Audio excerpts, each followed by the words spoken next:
En un clic, découvre le théorème de Pythagore pour passer ton brevet sereinement. Alors d'abord, c'est quoi l'objectif de ce théorème? Eh bien, l'objectif, c'est de trouver la longueur d'un des trois côtés d'un triangle quand on connaît la valeur des deux autres côtés. Les conditions d'utilisation. Tu utilises le théorème de Pythagore quand tu as un triangle rectangle. Un triangle rectangle, c'est lorsque ton triangle est composé d'un angle droit, c'est-à-dire un angle de 90 degrés. Dans ce cas, le côté du triangle opposé à l'angle droit, et qui est aussi le côté le plus long de ton triangle, s'appelle l'hypoténuse. Prenons comme exemple notre triangle ABC, avec l'angle droit en B et l'hypoténuse AC. On connaît ici AB est égal à 2 cm et BC est égal à 4 cm. On cherche donc la longueur de AC.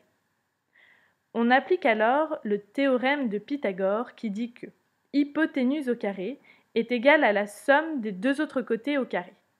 Ici, tu as donc AC carré est égal à AB carré plus BC carré. Première étape, tu remplaces les longueurs que tu connais par leur valeur. AC carré est égal à 2 au carré plus 4 au carré. Deuxième étape, tu calcules la somme. Tu as donc AC carré est égal à 4 plus 16, AC carré est égal à 20 cm. Maintenant, la troisième étape, tu appliques la racine carrée.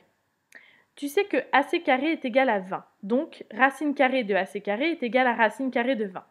Or, racine carrée de AC carré est égal à AC. Tu obtiens donc AC est égal à racine carrée de 20 cm. Bravo, tu as résolu ton problème. AC est égal à racine carrée de 20 cm. Maintenant, le théorème de Pythagore n'a plus de secret pour toi. Petit résumé des étapes clés. Tu poses ta formule qui dit que hypoténuse au carré est égale à la somme des deux autres côtés au carré. Première étape, tu remplaces les longueurs que tu connais par leur valeur. Deuxième étape, tu calcules la somme. Et enfin, troisième étape, tu appliques la racine carrée.